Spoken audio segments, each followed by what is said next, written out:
The church bells rang across the quiet English town of Rosebridge, echoing through cobblestone streets covered in soft spring sunlight. Inside the old stone chapel, white roses filled the air with a gentle fragrance. Sunlight streamed through stained glass windows, painting colors across polished wooden floors.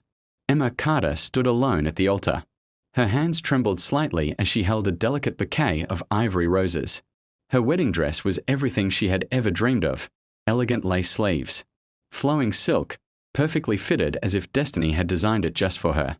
But there was one thing missing: a groom. Guests whispered softly in confusion. Her father sat in the front row, eyes filled with both pride and concern. Emma had just won the biggest bridal competition in the country, a luxury dream wedding worth £250,000. But there was one small problem. She had no one to marry. As the wedding organizer approached her quietly, Emma forced a brave smile.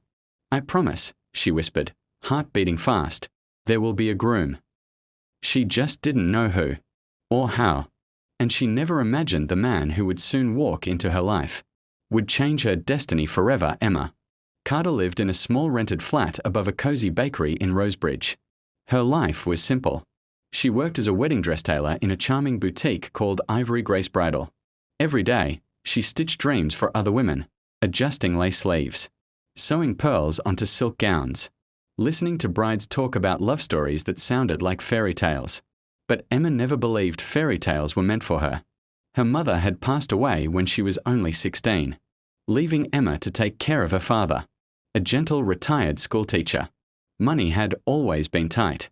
Love had always been uncertain. Her last relationship ended 2 years ago, when her boyfriend left her for someone wealthier. Since then, Emma poured her heart into her work. She believed love was beautiful, just not for her. One rainy afternoon, Emma's best friend Lily burst into the boutique, holding a magazine. "You have to enter this," Lily said excitedly. Inside the magazine was a national competition called Win Your Dream Wedding. The prize included a luxury venue, a designer dress, a photography, a catering, a honeymoon in Italy. Everything. The only condition? The winner must get married within 3 months.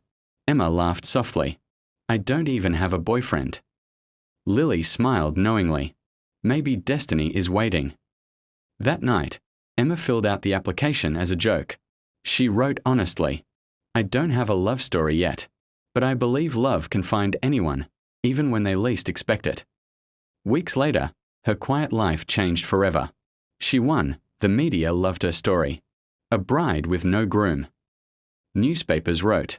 Her story went viral online. People called it romantic, hopeful, inspiring. Emma felt something else. Terrified. She had 3 months to find someone willing to marry her. In front of cameras. In a story followed by thousands. Her father gently suggested she withdraw. But Emma saw something deeper. Maybe this was her chance to finally choose her own future, not fear it. Across London, Daniel Sinclair sat in a glass office overlooking the city skyline. CEO of Sinclair Holdings. Successful. Wealthy. Respected. Alone. Daniel believed love was unreliable. His parents' marriage had ended in betrayal. Since then, he trusted logic, contracts, and business deals, not emotions. One afternoon, Daniel's sister showed him an article. "Look at this girl," she smiled. "She won a wedding but has no groom." Daniel barely looked up. "I run companies, not fairy tales." But something about Emma's gentle smile in the photo lingered in his mind. She didn't look desperate. She looked brave. 2 weeks later, Emma attended a wedding expo in London as part of the competition promotion. Everything felt overwhelming. Cameras, interviews, strangers asking personal questions.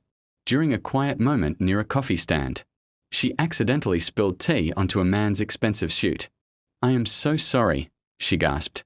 The man looked down calmly. "It's all right." His voice was steady, confident.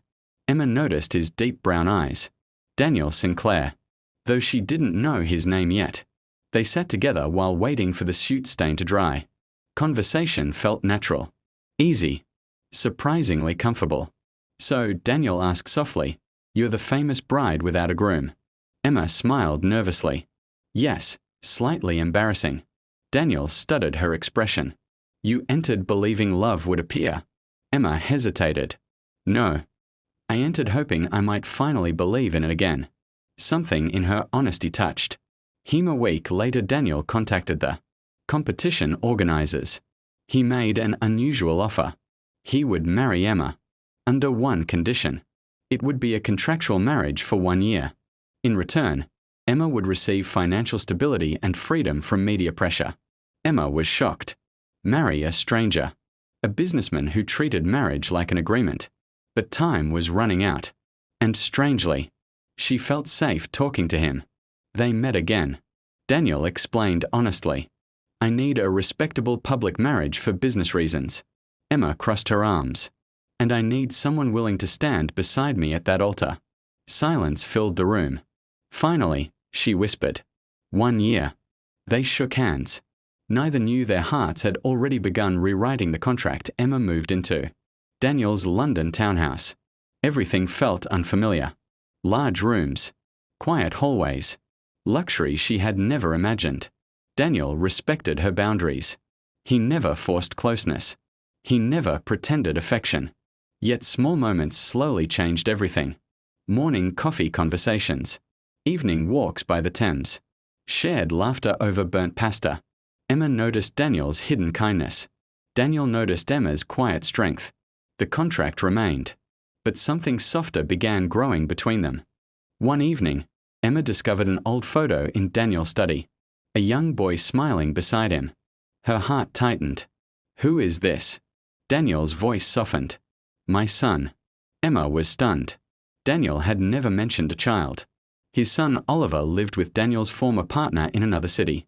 Daniel rarely saw him. Work had always come first. Emma gently encouraged him to reconnect. Children need presence, not perfection. For the first time, Daniel questioned his priorities. Emma wasn't just changing his house. She was changing his life. Their wedding day arrived. The same church from Emma's dream. White roses. Soft music. Golden sunlight. As Emma walked down the aisle, Daniel watched her with an expression he couldn't explain. The contract suddenly felt meaningless. When they exchanged vows, their hands lingered slightly longer than necessary. Something unspoken passed between them. A quiet promise neither fully understood yet. Months passed.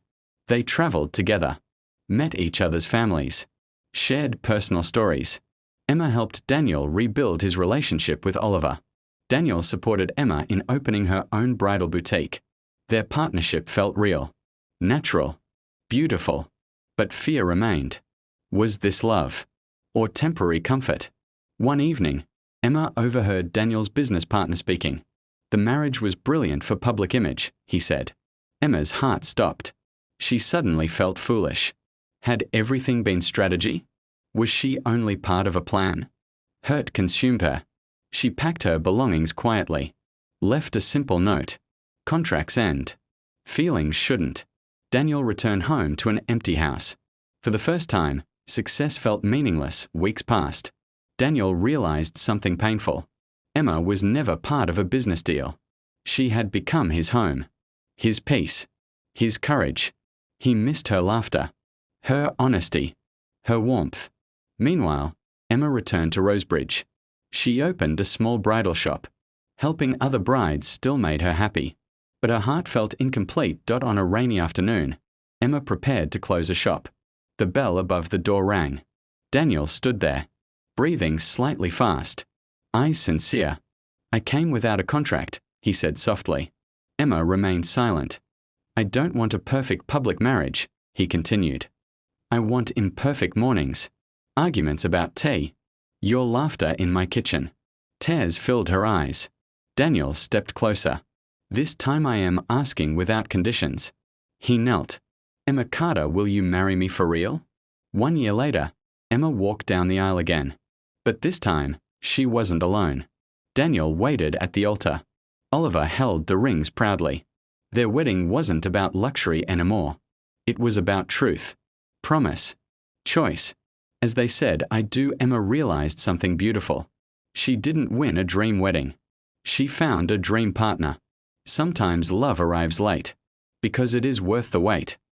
If this story touched your heart, don't forget to like, comment your favorite moment, and dare subscribe to Heartlight Cinema for more emotional love stories that make you believe in destiny again.